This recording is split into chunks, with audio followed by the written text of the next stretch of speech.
Good evening, everyone. Will you please pray with me? O Heavenly Father, Divine Mother, beloved Jesus Christ, Babaji, Lahari Mahasya, Swami Sri Yukteswarji, Paramahansa Yogananda, beloved Mother, saints and sages of all religions, I bow to all of you. Free my life from all obstacles, and give me physical, mental, and spiritual development. Make my mind thy temple. Make my heart thy altar. Make my love thy home. Be thou the only King. Reigning on the throne of my consciousness.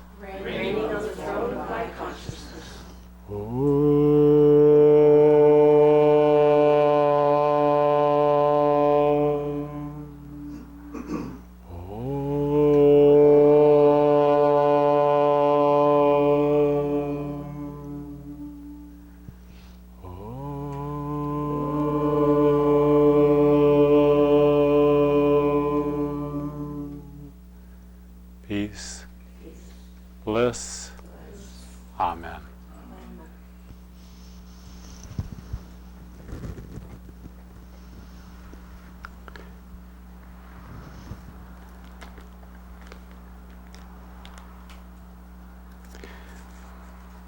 Bible reading tonight comes from the Psalms, the 23rd Psalm, some of the most beautiful words I think ever written.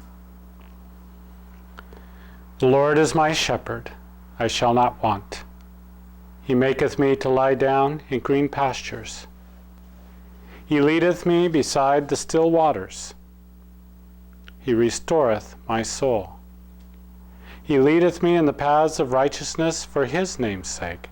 Yea, though I walk through the valley of the shadow of death, I will fear no evil, for thou art with me. Thy rod and thy staff, they comfort me. Thou preparest a table before me in the presence of mine enemies. Thou anointest my head with oil, my cup runneth over. Surely goodness and mercy shall follow me all the days of my life, and I will dwell in the house of the Lord forever.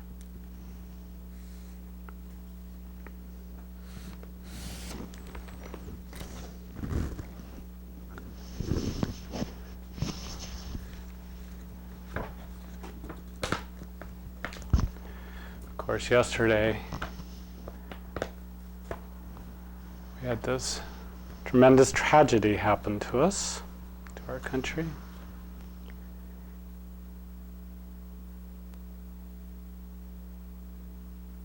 The planes crashing into buildings and taking of lives.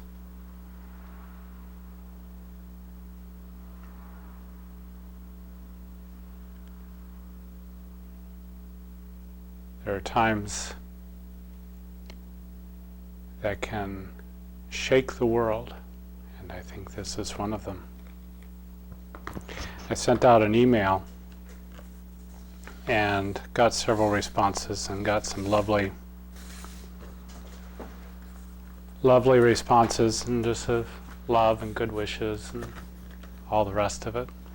But also some very interesting comments and questions about this path, about our attitude in prayer, in doing one's duty.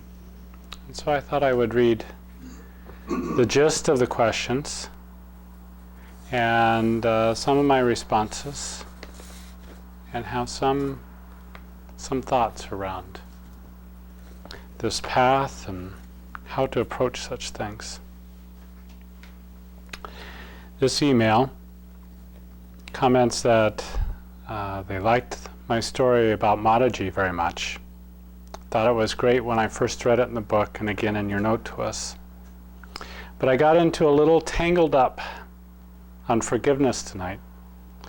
Perhaps it is possible to forgive and do my duty both at the same time. I put myself in the place of the president, or perhaps one of the operatives, should they ever get close to the perpetrators of these aircraft killings. Now, am I supposed to, as a sadhaka, forgive the perpetrators? But at the same time, I cannot extricate myself from my sense that as your president, or as an operative who finally gets close to the perpetrators of these crimes, I must defend my tribe. Failing to do so would leave my country vulnerable to further attacks. Surely I must act against those who wish to harm my tribal members, perhaps even take quite violent actions. I don't mean to suggest that I think I have a license to run about rashly on some sort of killing spree to purge any real or imagined enemy of the country, but quietly, carefully, deliberately, resolutely make that plan that will not fail and set about putting it into action to simply and thoroughly take care of business.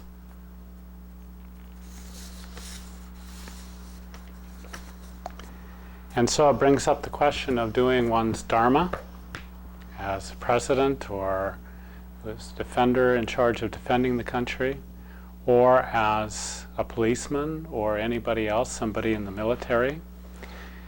And can you forgive someone and take an action, even a lethal action, against someone? And so this is my response. I see no contradiction in doing one's dharma or duty for the protection of the country and praying for the souls of those who perpetrated the crimes. Of course, it is the duty of the president and law enforcement to stop crimes, and when crimes have been committed, to bring those who committed the crimes to justice. For them not to do this is neglect of their duty, and the world would suffer because of it. When praying for another soul, I pray for the light of God to fill their hearts and minds. When a person is filled with light, they cannot possibly do something that goes against His will. Therefore, praying for that person and having them face the karmic situation they have put into place is perfectly compatible. In fact, the sooner they feel the pain of those that they have injured, repenting for what they have done, the sooner they will evolve and become a blessing to the world instead of a curse. One additional thing, prayer, as I think of it, is not to change God, but it is to make ourselves in perfect alignment with God. The comfort we feel goes out from us in a vibration, and that is what makes for the changes. As Master used to say, change yourself and you will change thousands.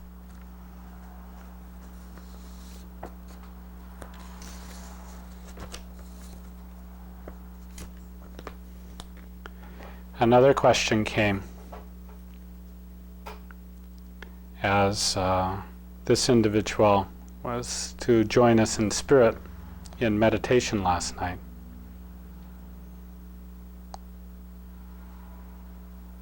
I woke up early this morning. I think it was around 5:30.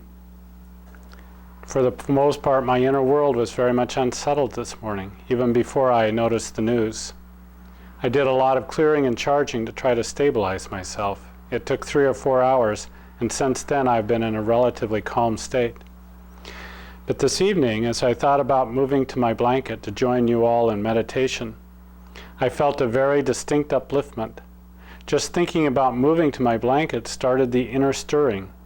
I was in a calm state to begin with, but this is quite noticeably different, almost like I was glowing or glistening inside, quite pleasant. So then it occurred to me, while sitting on my blanket, many people lose their lives today to a violent criminal act.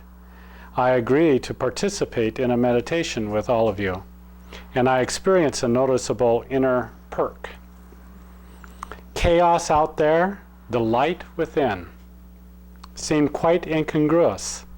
I'm not arguing with the gift giver here, just making an observation.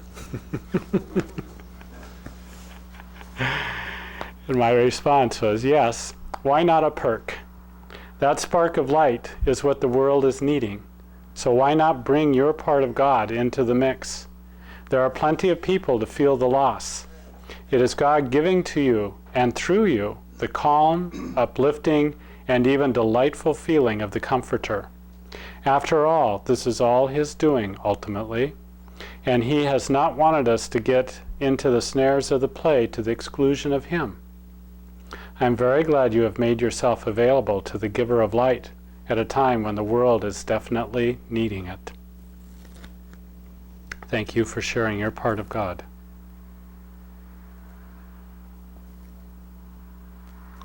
Oh, there's a P.S. We had wonderful meditation last night filled with peace and bliss. This is how God fights terrorism.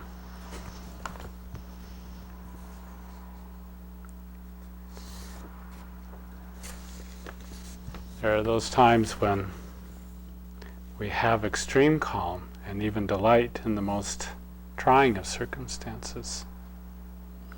Maybe it's the old guilt that kicks in and makes us think that we ought to be feeling bad instead. And this last one is on the nature of prayer. And the question was, when you pray for someone and you're already feeling your union with God, no words come, no sense of duality is there, how is it that you pray? Is that prayer? Do you bring the mind down to a realm of duality in order to say a prayer? So this is my response. Yes, residing in the light is prayer of the highest kind. Prayer does not need to be of a dual nature. There may be times of being in that light, and someone or some situation comes to mind. By residing in the light, you are manifesting that light, and it is a prayer of the most perfect kind. You can also feel that all those people and the places are right within you. You may feel the upset or difficulties, just as you would sense some part of your body. By residing in the light, you will feel the power of God permeating it all and feel the situation change, all the while feeling it right within yourself.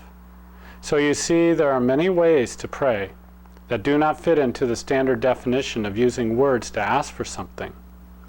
Let your spirit guide you in these ways, and you will feel the power of prayer move very powerfully through you. Actually, prayer is not to change God. It is to put ourselves in alignment with the infinite light and resources of which we are one with. So simply pay attention to what brings you and keeps you in that alignment. Of course, if you try something and it takes you away from that alignment, let it go and seek that connection if it is absent, or if you are wishing to deepen it. All my love and prayers.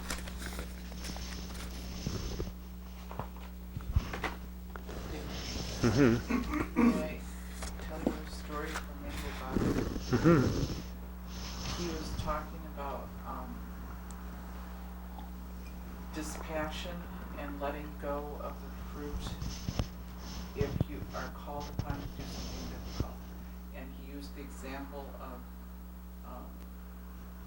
if you need to kill a dog to save 3 cats, Mm-hmm. then do it as your duty and Mm-hmm. with dispassion, and let go of the fact that you have to take a life. Mm-hmm. And that when you were talking about Dharma and that came. Mm-hmm. Mm-hmm. Yeah. One time at service, Mother was asking questions, and so she asked a question that if someone had a bomb and they were about to kill 100 people, the only way that you could stop them is to shoot and kill them. Would you do it? So there was general silence after she asked the question. She was looking for volunteers, and I don't know, I think there may have been 1 or 2 answers. And I was sitting off on the side thinking that I was well out of the line of sight. Then she said, "David, what would you do?" I said, "Well, Mother, I would kill the person and take whatever karmic consequences there would be for that. she said in that case there would be no karmic consequences. So in reading, I don't know how Jesus would answer a question like that. He, in general, his teachings are very much of the pacifist. It's better to give your own life than to take somebody else's and try to rectify it that way. But in that kind of situation, I don't know what he'd do. But we do have the examples from India of Rama and Krishna, both as kings, both with responsibilities and duties to the general populace for their protection, for the upholdment of Dharma. And there very much the message is, you must do your duty. And if you don't, then you suffer because you're not fulfilling what you came to do. And society in general suffers. So we must have protection. And people who want to create mayhem and violence must be brought under control. And thank God that there are people, good quality people, who are willing to do that and to take that job on. We need people like that in the current day world.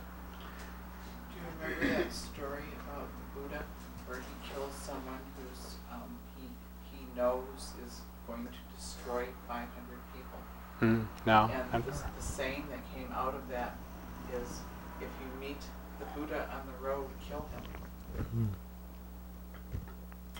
I was hearing a Christian discussion this morning, a woman calling in and saying, well, that Jesus believed absolutely in nonviolence and turning the other cheek, and then another person called in and said, well, that mostly what the Christian church takes the teaching from is from Romans, that says it is wrong for an individual to kill, but that a government has the right to be able to give justice, and not only has the right, but has the duty to reprimand and give justice, and if necessary take a life.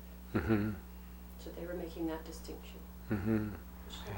Yeah. To the setting that you described at the beginning of this, if you're a law enforcement person, an operator, whatever, and you have the opportunity to do what needs to be done, it's your responsibility to do it to preserve further lives. And if you fail to do that, you're going to inherit the karma for their future deaths. Right.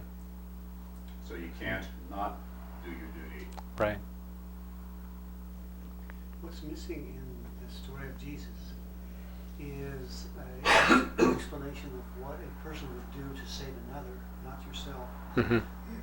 He's clearly saying that from within your own understanding of high principle, you should give your own life for someone else.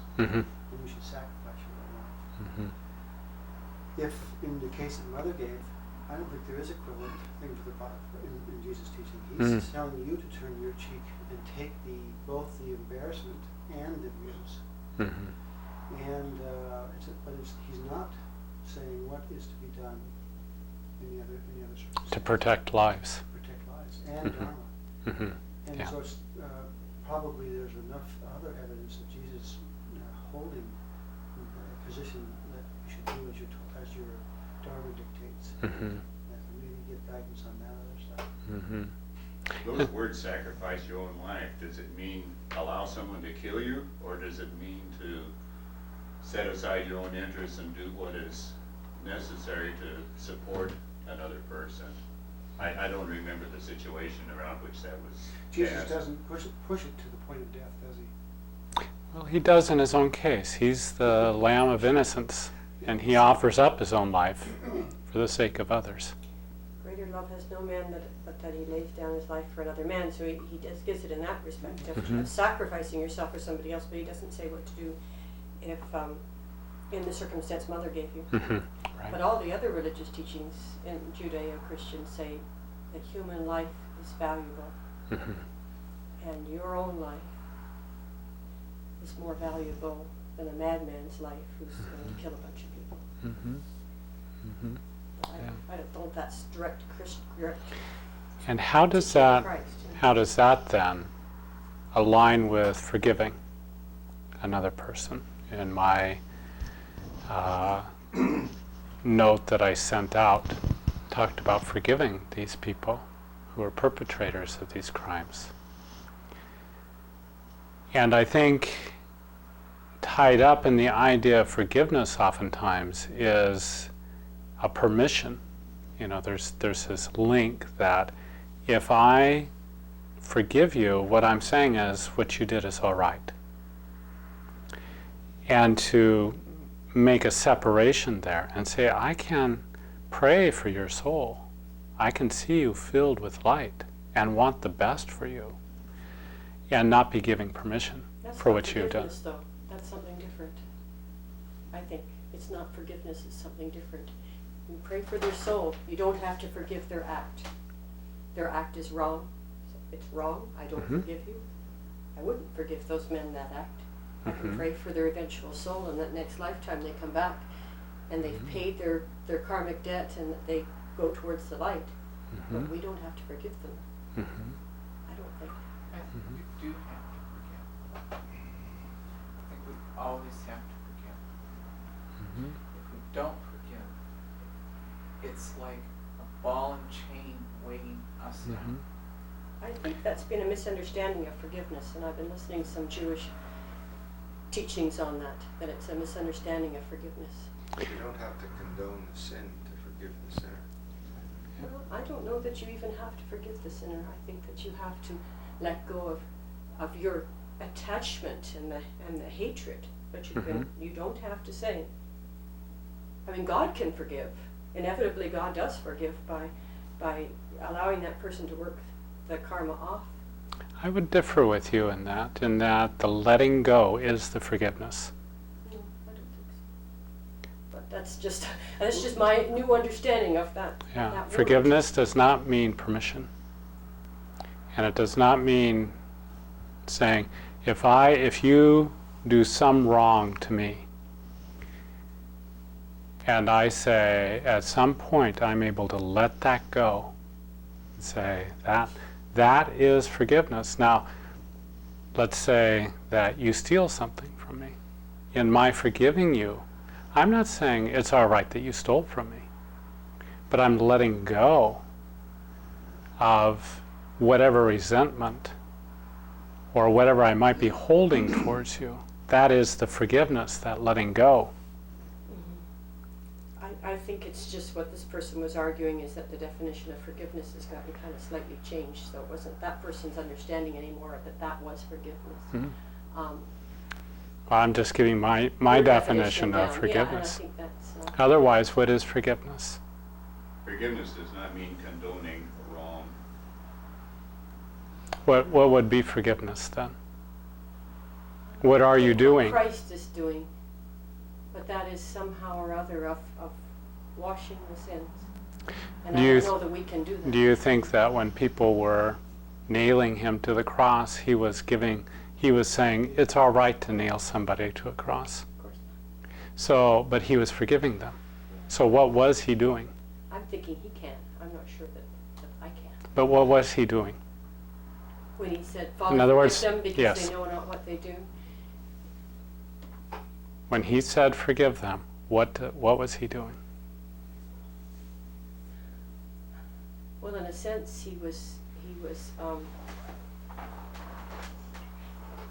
It's tricky because in a sense he's saying the sins have been forgiven. You do not have to pay that karmic debt. No. I don't think that's what I said, no. Confusing forgiveness, condoning, and indulgence. Then what does he say? He's letting go of it personally. But he's not saying that they're not doing something wrong. He's saying, Father, forgive them. Not he's not saying, I'm letting go of this. When you separate out the threads, though, okay, when you first answered, you said, I could never forgive the act. That changed the subject, and that's why Al said, you could forgive the person, but not the act. And that's getting confused here, too, but you raised another point, which is, if Jesus forgives, does the person not pay any karma, nor do any karma? This is a different kind of thing entirely, and maybe Jesus, only God can do that. The reason I ask that is because it goes to the definition of what forgiveness is.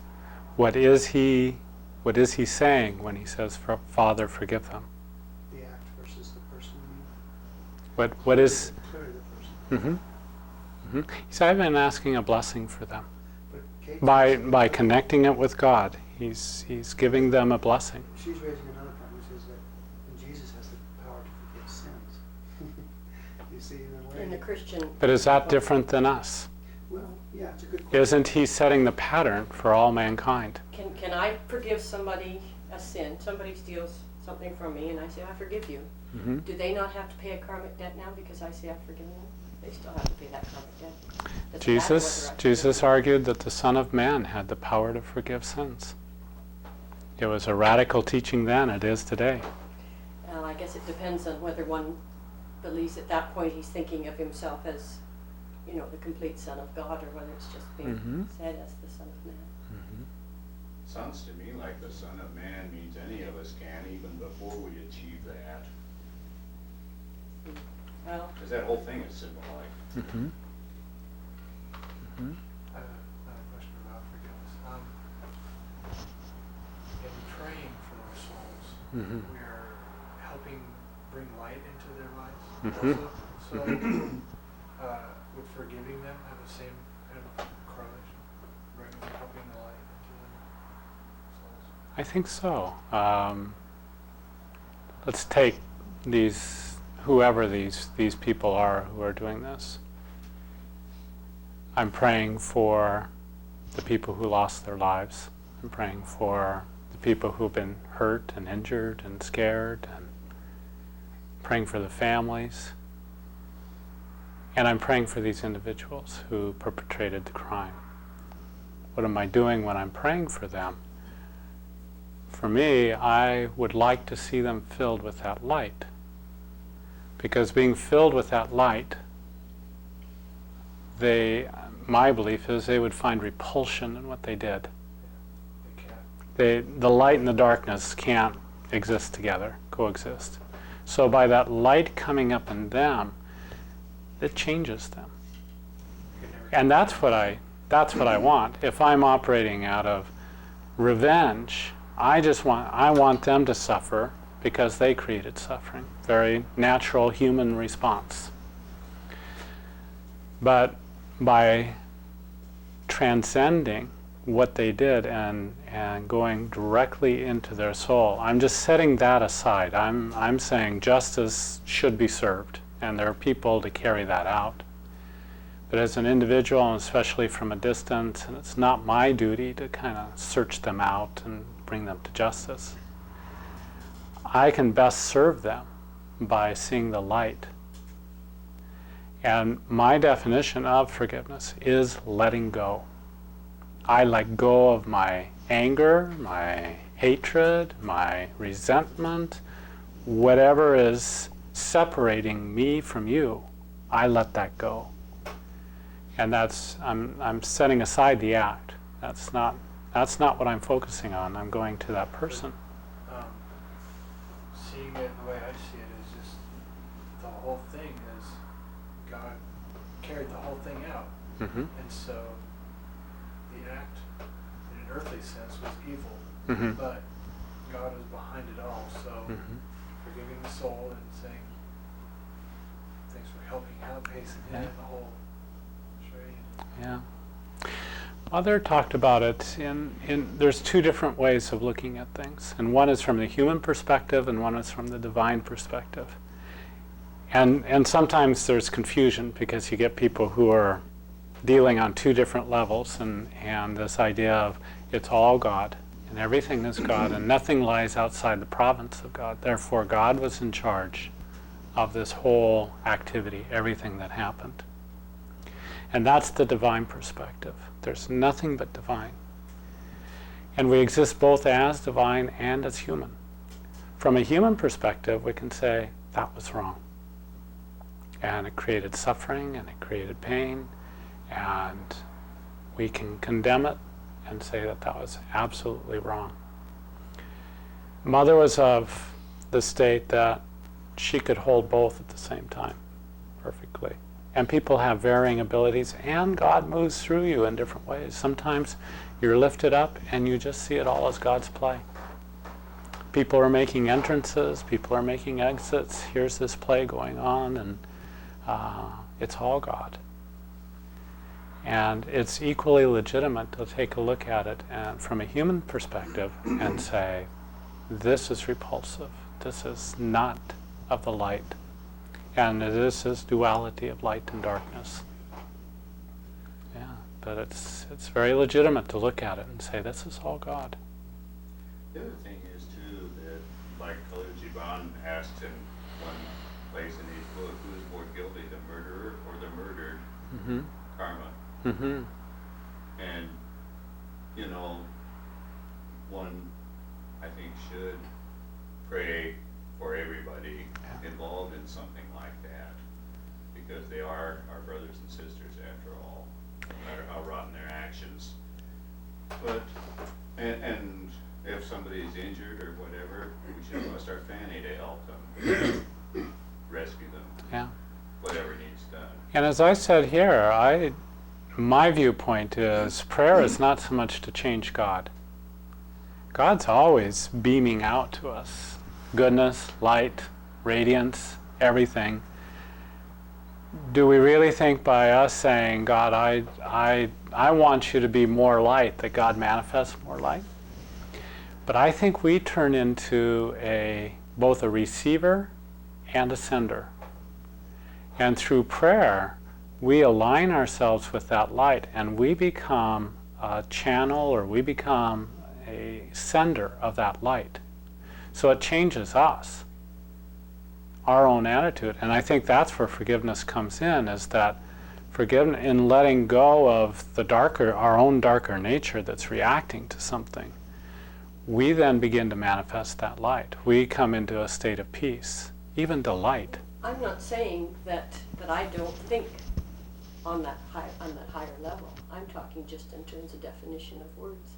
But because I do see all this as God's play, and on that level, as you talk about the human and the divine level, Mm-hmm.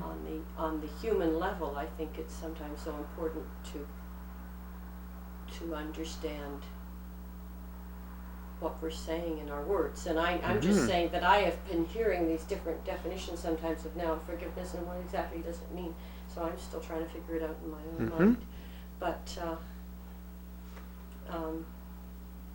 because inevitably, I mean, we all are a part of this play, and the terrorists who flew the plane are part of the play, and the people that died all were meant to die, and everything else. But I'm just saying, I don't know personally on a human level with when I forgive someone, is their karma gone? I don't know. What I'm saying is that forgiveness changes us. What we're letting go of is our own darker, lower nature. And when we let go of that, then we're able to manifest the light. That's true, but does it have any effect? I mean, it has an effect in that person coming vis-a-vis me. But if, but does it change his karmic payment for that act? Yeah, and I haven't addressed that. And I was just It's not- wondering when I asked that, because we were asking about can Jesus forgive and can we forgive, and does our forgiveness wash away the sins in the same sense that the Christians believe that Christ can do. Well, I don't think that Jesus washed away the sins of the world, because we still have sin plenty with us. But I'm just that concept of can Did he help? the guru take on the sins Yeah, of another? And I Okay. think the guru can. I think they can. Well, one of the things, I mean, the thing that just comes to mind is what David wrote about Master. If you change yourself, you change thousands. I mean, what is that? That, to me, that answers that question. But does You it change does yourself, Yeah. you change Well, I think thousands. that's true, but does it take that person's karma? You change yourself, you change thousands. I mean, what is karma? That's changing the light. I think, I think You it's a move- person you having move to towards- move towards that light. You move towards the light, and Master's saying, you change thousands to the light. You're not changing thousands to the dark. No, I understand that, but does that price have to still be paid? Okay, so let's say I rob somebody, and then I come in contact with somebody who's on a spiritual path and is influencing me. And I say, oh my goodness, I'd much rather be like that person, and I'm going to start looking towards God. Don't I still have to pay for that robbery that I committed? And in wanting to go towards the light, I would want to pay for that. I would want to pay for that. Well, Mother's answer to David was, then you don't have a karmic. If you've done it for somebody else. I robbed completely personal. I wanted that thing that person had.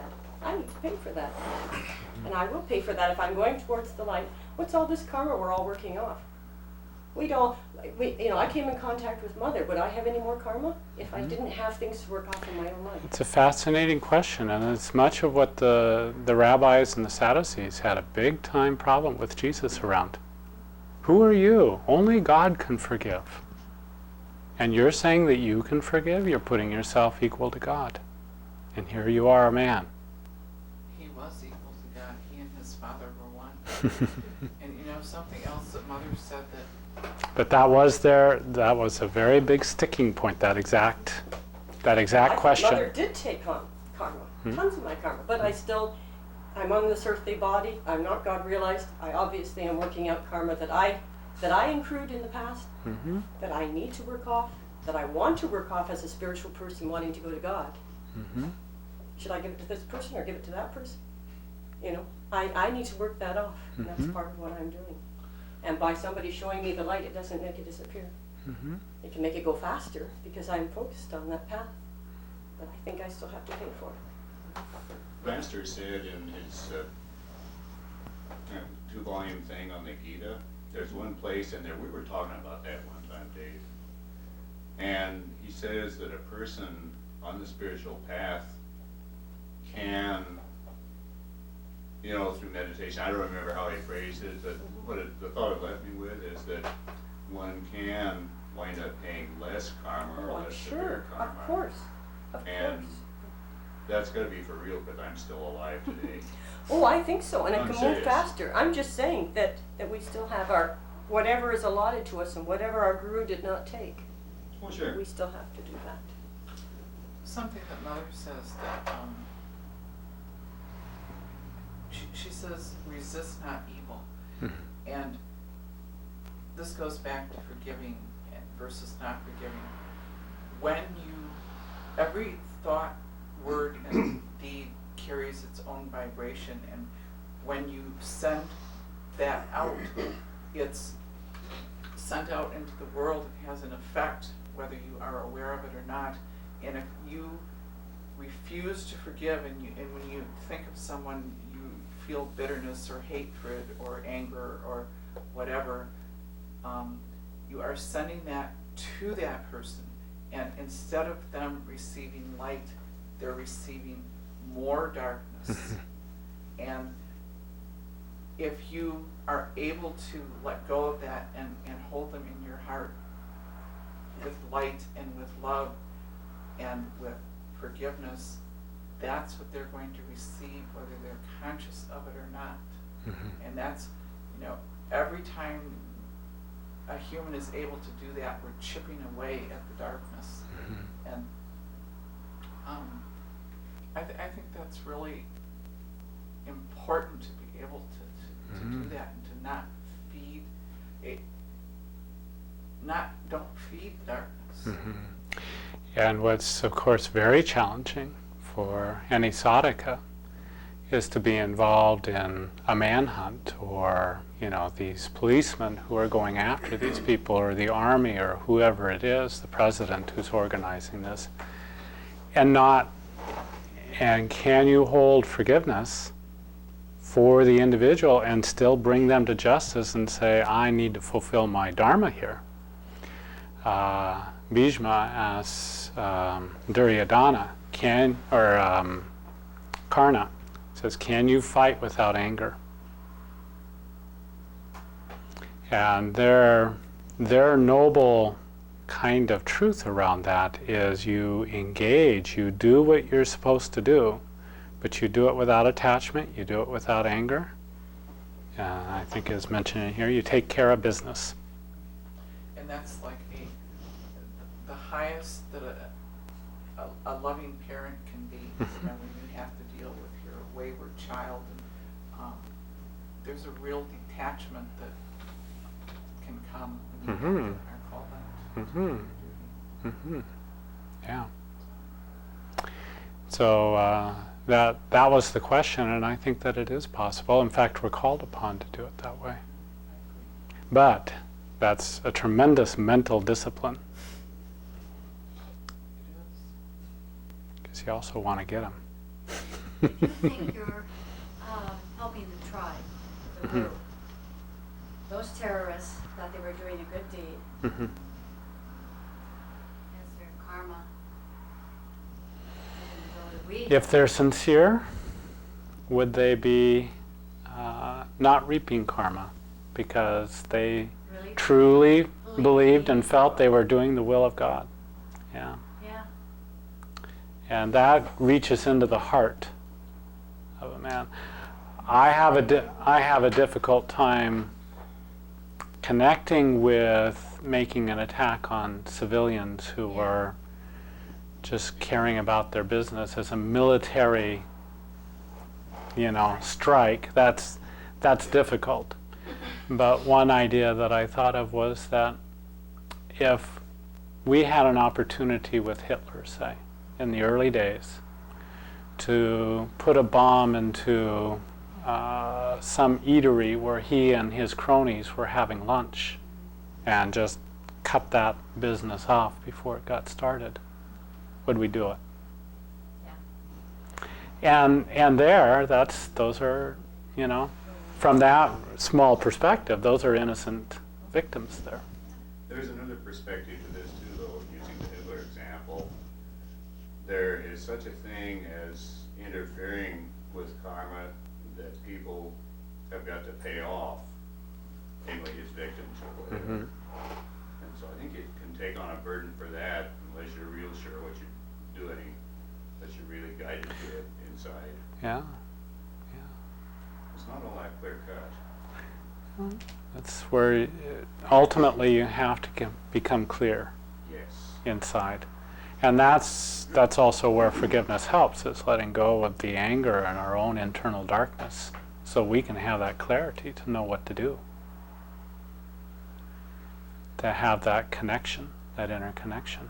Well, I'm sure there were several masters of this world who knew that yesterday was going to happen, but I don't hear them calling the FAA or whoever warning them about it ahead of time. They were not interfering. It's very interesting. In some of the talks that we have of Master, he said that Jesus and Babaji had tried to divert World War II, but that karmic forces took society in that way. People were aligning themselves and all the rest of it. What they were able to do was to influence Hitler's mind into invading Russia, which of course about 80% of the war was fought on the Russian front there, and made a huge difference. It would have been a very, very different outcome if he hadn't had to contend with that Eastern Front. So that there is a certain amount of karmic unfoldment that needs to be there, and that only by intuition can we know when to move in and when not to move in. But until then, we do have to use our own reason, human reason, and compassion. But that's why Papa said you can do no good until you're God realized. Because there's no predictable good anyway. Because even in trying to do good, you may be interfering with the... Sometimes you ask God within yourself, you don't get an answer, and then you got to use whatever good sense you still have. And that's what Master talks about. Praying to God and say, you guide my reason. You guide my will. Because you still are called upon to act. Yes. I'm thinking that the people who need prayer and light right now are the leaders of these countries that have to decide what to do. Mhm. And do they go in and level a country? Mm-hmm. Looking for a bad regime that's hidden somewhere. Yeah.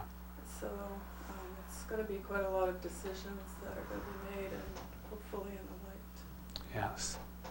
You Yes. kill a bunch of other innocent civilians, though, hoping you get the bad guy. Is the potential Makes you no better possibility. than them. So you're exactly right. I mean, So this is something that can be influenced. It hasn't already happened. right. Right. About the karma, Kate asked, where is that karma? I was thinking, where is that karma held? But in your enemy's heart. Mhm. And when that enemy forgives you, what he does is releases that part of the karma. Mhm. And when we forgive others, we unclench the fist that allows us to holding each other together in that negative Mhm. way. Mhm. And that's all you can do as a human being. When you get to the point of Jesus' state, not just Jesus, Mhm. but when you attain that, then you have control of the whole world, and then you can dictate that karma. If this karma is held in many people's hearts against of hatred against somebody, and Jesus forgives them, he is speaking for them all. And they've either all attained that state of enough lifetimes distance away from that where they've lost it, or he is actively changing the world and changing those people's heart. It's Mhm. interesting to think that what we contain within ourselves is an interaction, required interaction with somebody else that they don't want to go through. Mhm. Especially if it's something they've done negatively to us. We hold the power over that person to forgive it and to let go of the pendulum swinging. Mhm. And that's got to be the great true teaching that he was giving, that we must love one another as ourselves. Mhm. That is identifying all as one. Mhm. And that is just self-defense because we incur karma by failing to let go of it. Mhm. We can't not let go of it. And that's Krishna's teaching, is to eat, to breathe, is action. So to think that you can live in this world without action is not possible.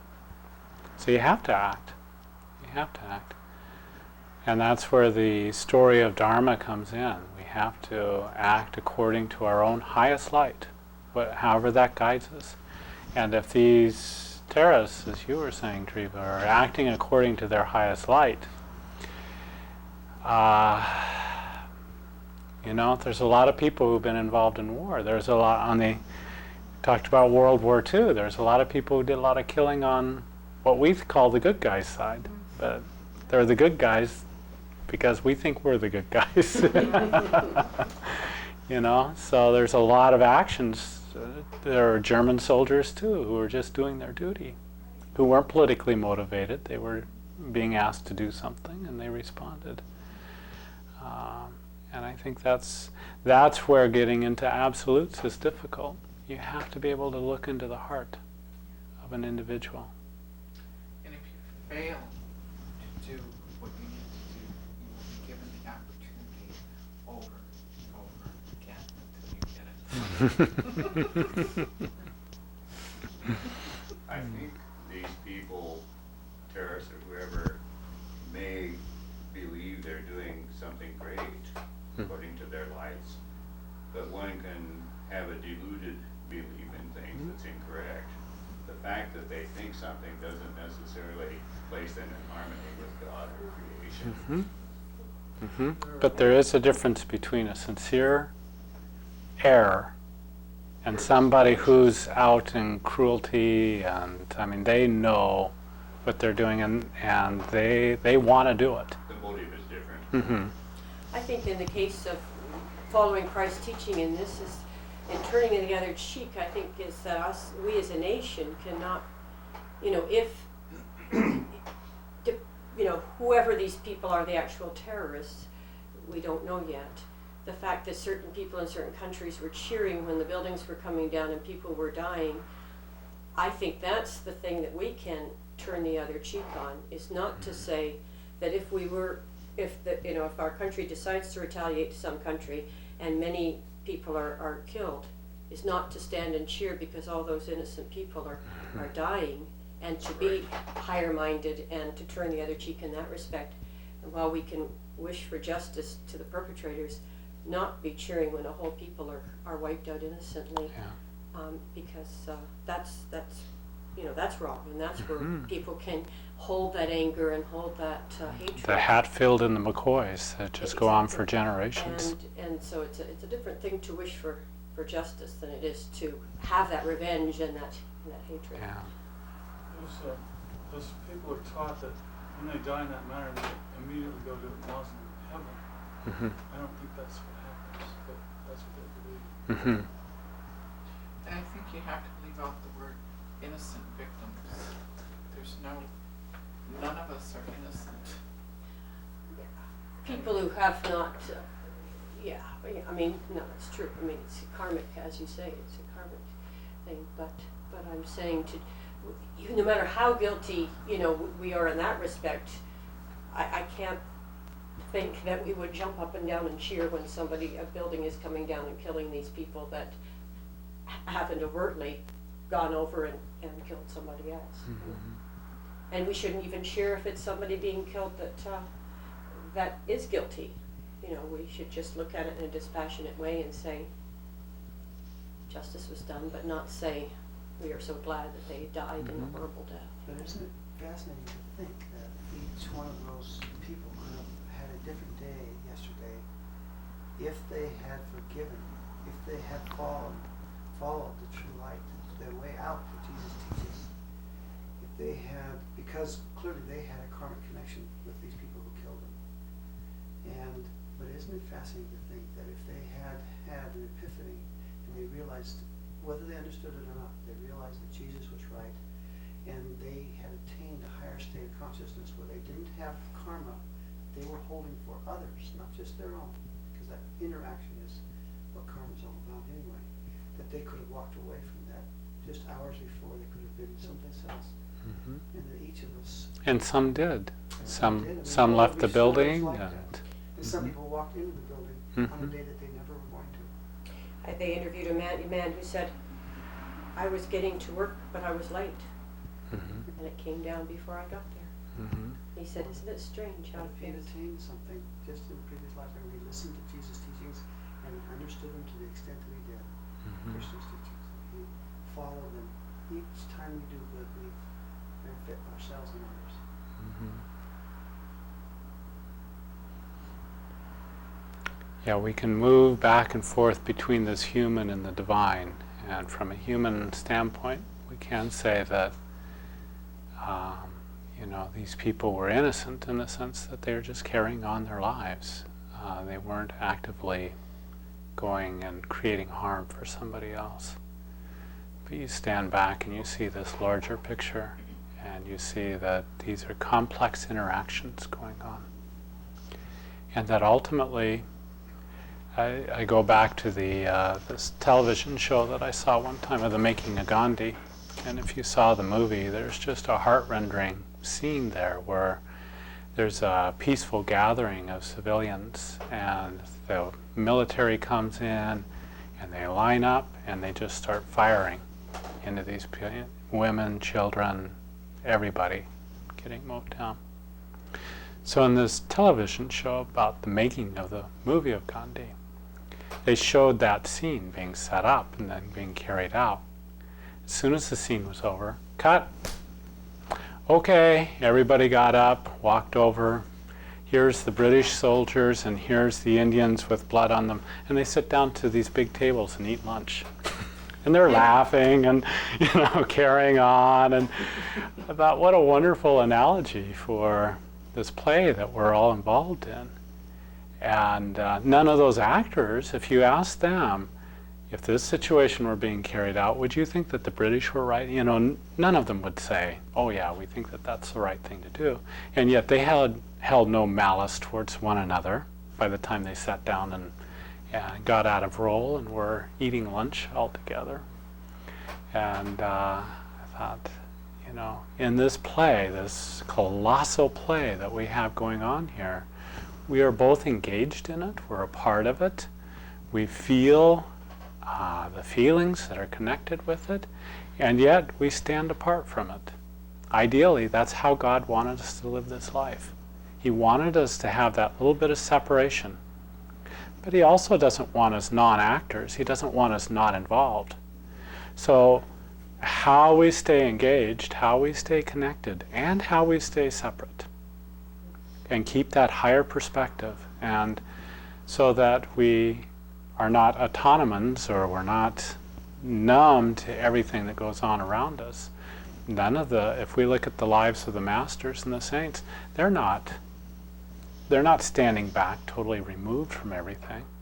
They're intimately aware of it and a part of it. And yet they have this higher perspective that's always there.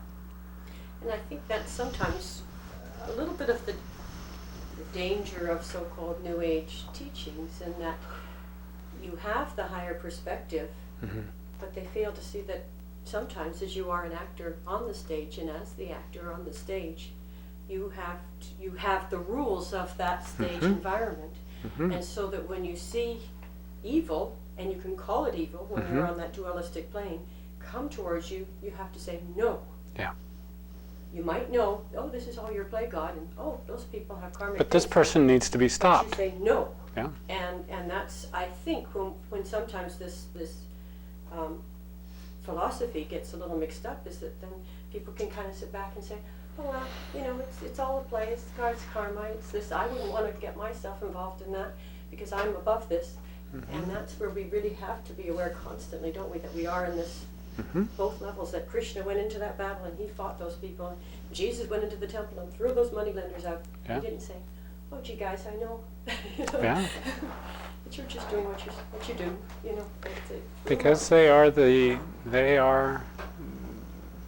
essence of compassion. And you can't look at somebody else's suffering, even though you can say, well, they're stuck. You know, they're in duality. Well, you know, I'm just going to sit back and not do anything at all. They are the heart of compassion, and when they can see where they can move and make a difference, they do, and they do it at the sacrifice of their own lives.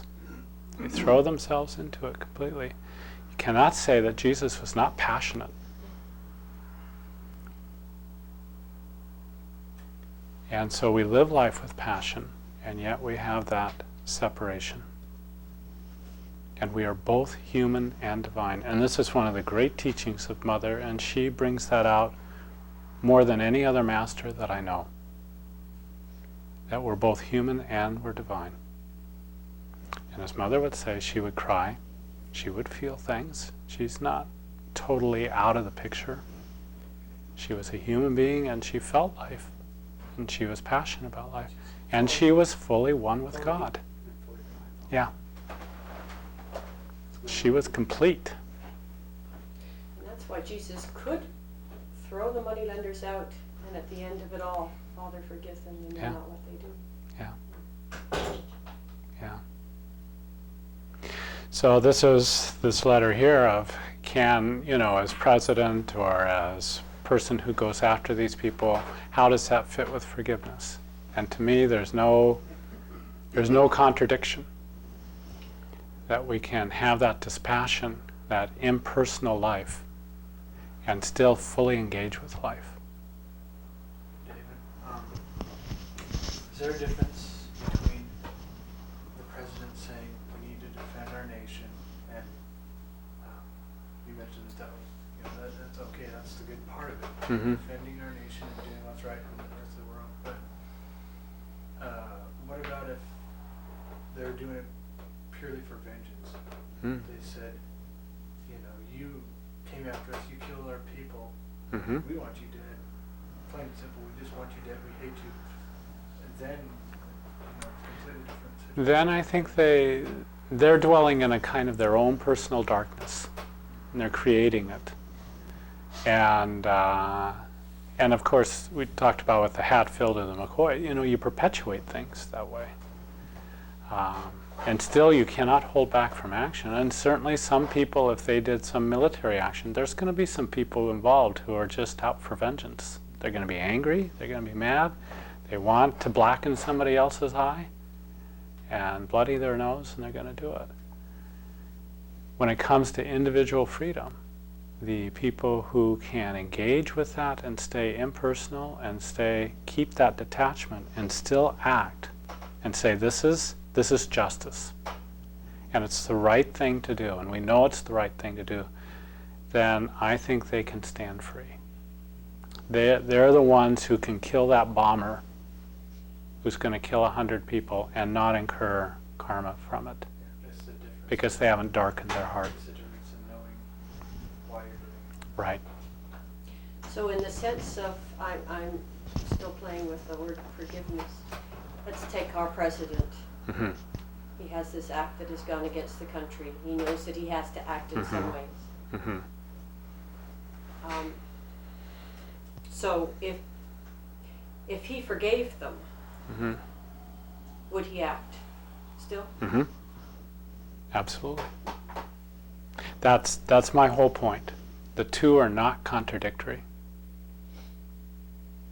Yeah. In fact, when they executed Timothy McVeigh, he said, he prayed for Timothy McVeigh. And he said, forgive him for what he's done. President Bush.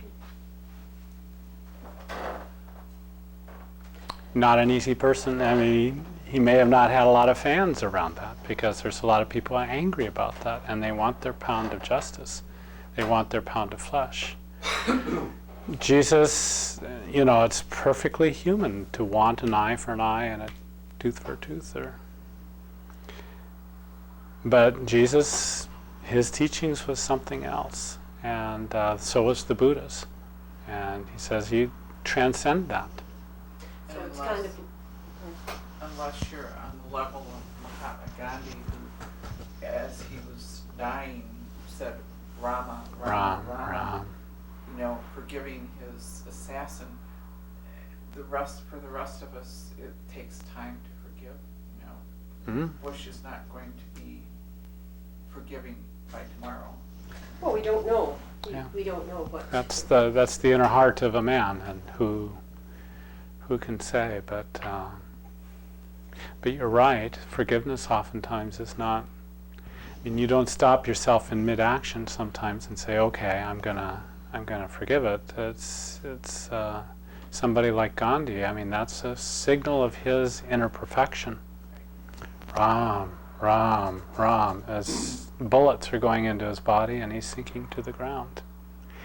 That comes from a very purified mind. And I think it's something to attain towards. It's something that we should all be going for. And I think one thing where I would disagree with Gandhi, and Papa did, and Master did, and Mother did, is the absolute nonviolence. That there are times when you take violence, because that's what leaders of country. What Papa said about it is he said, as he used a couple of different examples, but for instance around property, sadhus don't own property, but householders do. You have dependents, you have to have a home, you have to plan for the future. He says that's perfectly legitimate.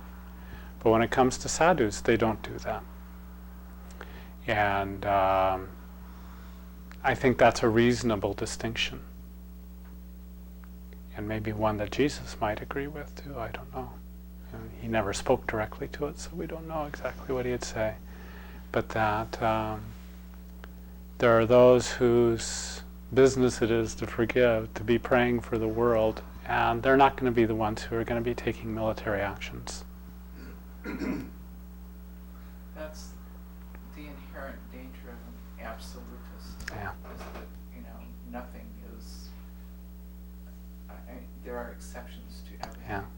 We had a wonderful professor who pointed out the irony in Gandhi, that the reason his fasts were successful when he wanted to change, and there's violence going on, and he would fast almost to death and say no more violence, and finally the violence would stop.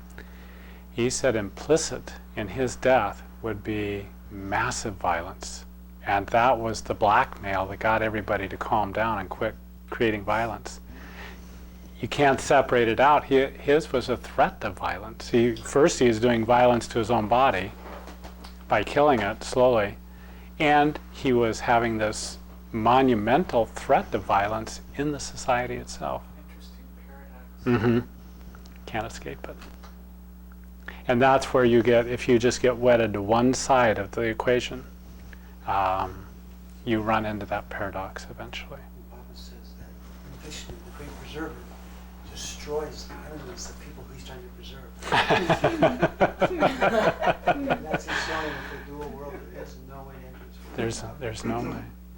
And that's why going inside and finding out what God's direction is for you. And you can have righteous anger. I'm righteously angry about this, and it moves you into action, and it can be a positive thing.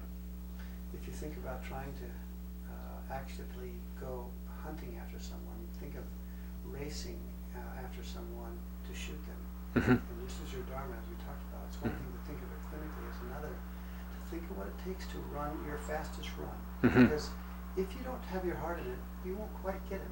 No. If you have your Because heart they have their whole heart in not being shot. and they have it. And they do. It's method acting. Where you really have to feel the whole thing. That's method acting. It's like trying to lift one of your fingers, like especially your ring finger, without having the other ones move. In the sense that you cannot really get the best result out of your body if you don't have righteous anger and will. Yeah. And that will can be all fanned by anger. And how do you then separate between righteous anger? But this dispassion also that's in the center of all of that really gives for the best actions, because it's there that you can stay in touch with that inner wisdom. And where if you're totally passionate and moving with that, it can carry you into places that you later regret. Another karma. Mm-hmm. And that's the karma, that's the darkness that begins to enshroud, because you have regrets. If you're a good person, if you have that mind, you have. The soldiers on D-Day in that movie we saw, as they came up over the hill and they're being shot at themselves and they're shooting every German they can. Mm-hmm. Later, just a few seconds later, Mm-hmm. they're shooting running Germans. Yeah. Like pigs in a People fish in trying a to barrel. surrender. And there's a point there where the man of Dharma would stop. Yeah. And recognize exactly that razor's edge. Yeah. And other people are still, the inertia, the momentum Yeah. of that anger coursing through them, are still shooting people. And from a human standpoint, totally understandable. Totally, and yet you know that those men, when they go back home and they feel bad. They will feel bad. They'll have nightmares. They'll feel bad about that. That will not be a proud moment for them. And this world is a rough school at times. It's That's how a soul evolves into a Gandhi, too. It is. It is. Yeah. It's exactly, we have to act. We have to act. Just think that we can just stand back and be totally devoid of action. That's It's a not soul possible. lesson that will be burned into that soldier's Yeah. conscience. Burned. It will be. You know, it's so painful. Psychically painful. Mm-hmm. One more thing about Gandhi, though. He did say that if you are acting out of cowardice to be a pacifist, it's better to kill, be a killer. That is a higher position to be in than one of the cowardice. And he objected to people saying it was passive, peaceful. He didn't like that. He was an active Right. pacifist. And that's a distinction that is really important. And he was a very, very high-minded, Yeah. great saint. Yeah. Well, let us go inside. This has been a wonderful discussion to help clarify these things for us. But let us turn our hearts and our minds to this world. As was pointed out, there's some people who were celebrating this, and other people, of course, feeling the tremendous sorrow and upset. And I think it's certainly had its impact on all of us. But to soften our hearts, to make them a beacon of light, and let that go out to all suffering humanity. That's the perpetrators and the ones who are the recipients of this violence. And see this world being swept with light. That something traumatic like this can change the consciousness of the world.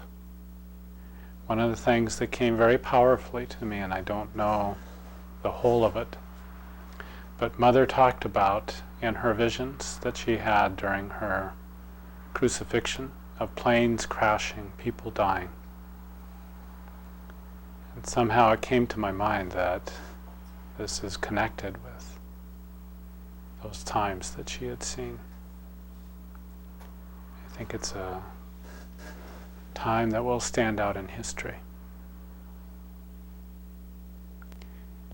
And we can use it to perpetuate more violence, to perpetuate more darkness, or we can use it as a time for light. Time for light, as we talked about, is not non-action, not necessarily at all, but it is to do action in the right way, with the right attitude, and to bring light into this world.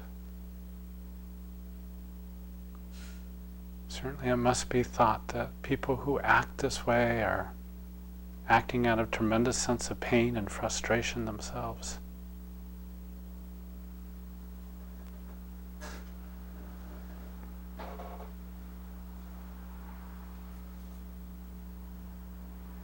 To see this world filled with that light, to see that light sweeping across like a healing balm on the hearts of individuals, softening hearts and changing minds, bringing this world into harmony with light rather than darkness, into higher mindedness rather than the lower forces, using it as an opportunity to wreak mayhem.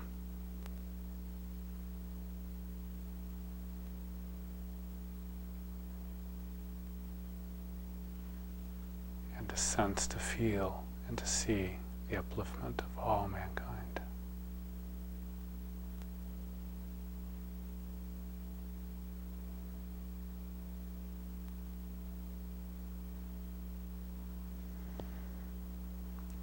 Let us stand and send some healing alms.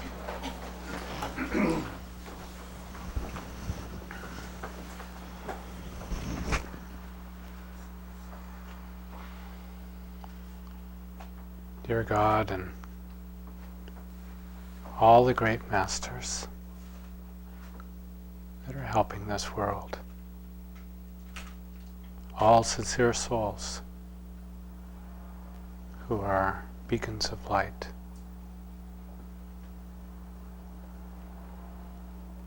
let us all join together and make this time a coming of light, coming of upliftment, changing of the hearts, minds, and souls, all humanity.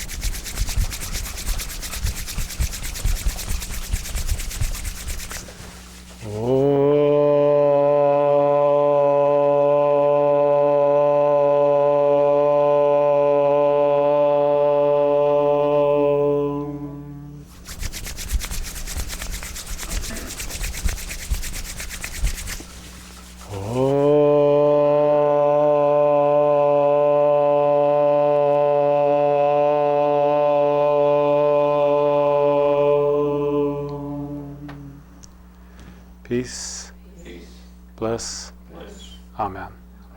You can be seated.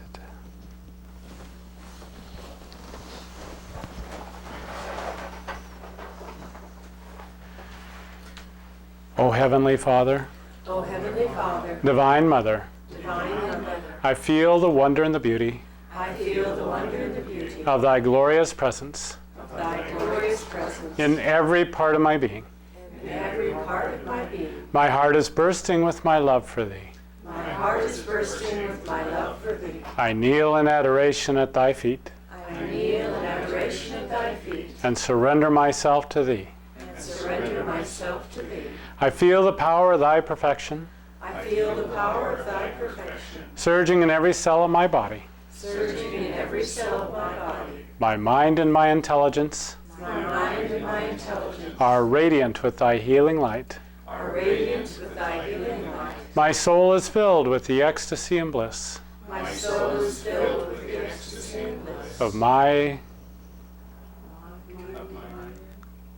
communion with thee.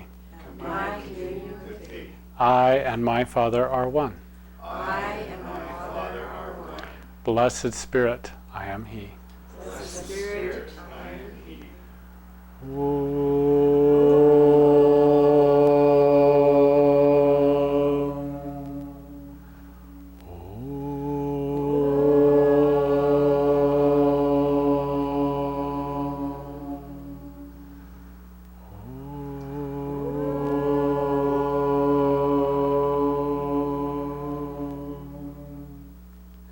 Peace, peace, peace.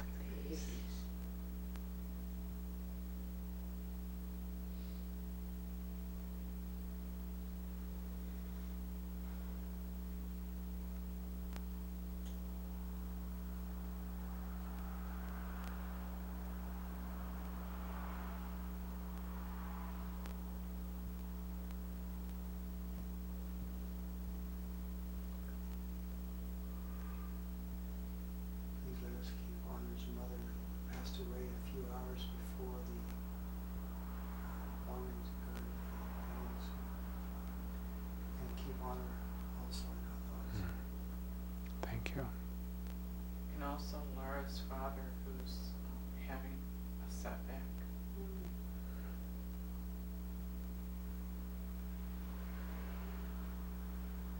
And Laura too. Mhm. And Kathy Smith.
The thought just occurred to me in the Lord's Prayer that Jesus says, forgive us as we forgive our enemies.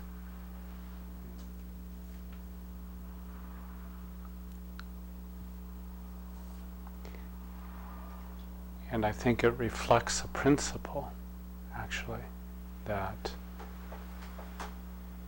we are forgiven as we forgive.